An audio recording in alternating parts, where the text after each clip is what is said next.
Vulnerability is one of humankind's most difficult traits to express. For whatever reason, being vulnerable, especially with someone we don't know, can be extremely difficult. But what do we do when our vulnerability is out of our control? Like, say, during a medical emergency. Well, we rely on those that are trained for the situation to help us in our recovery time. Like, say, nurses.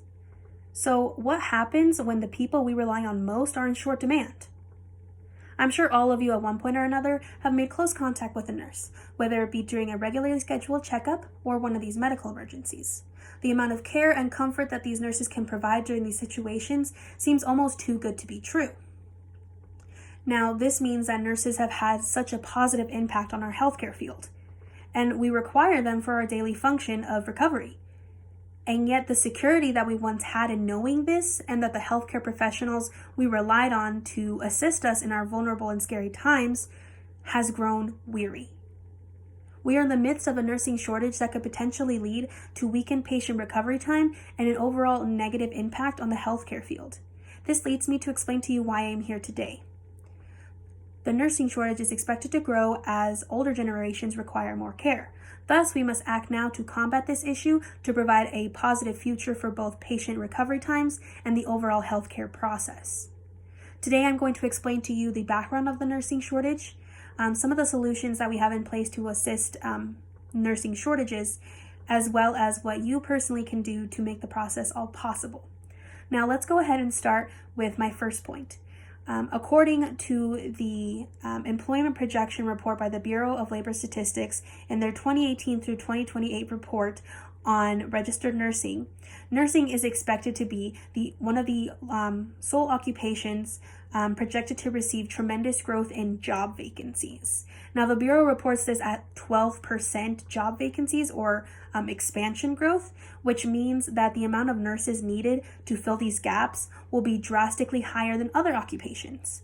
Apart from this, other impacts such as hospital financial burdens, of which hospitals are required to discharge patients as quickly and safely as possible, can also affect this statistic, as patients who are discharged quickly might need long-term or residential home care, which would require nurses to fill in those gaps, making that number fluctuate as well.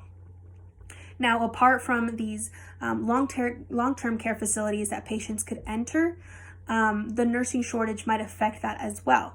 In a fact sheet titled "Nursing Shortage" by the American Association of Colleges of Nursing, stated how in March of 2011, a doctor by the name of Jack Needleman reported findings that nursing shortages were directly correlated to higher mortality rates. Now, this realization is very alarming, considering as patients and the general public, we expect our healthcare professionals to do their utmost best to assist us in recovery. But is that even going to be possible if the people we relied on most are not there in the first place? This leads me to my next point about the solutions that are currently in place to assist this nursing shortage. Through their presence, states have been able to create state action coalitions that are comprised of both nursing professionals, healthcare professionals, and business partners alike to target health issues in their local communities and integrate nursing schools and nurses alike to better combat those healthcare issues.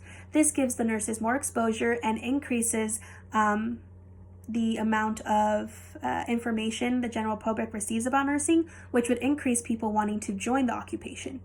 According to an article by the Campaign for Action titled "Building a Healthier America State by State," in 2020, the Campaign for Action released a long list of all the states in the country that were part of the State Action Coalition, as well as other initiatives that they were taking part in.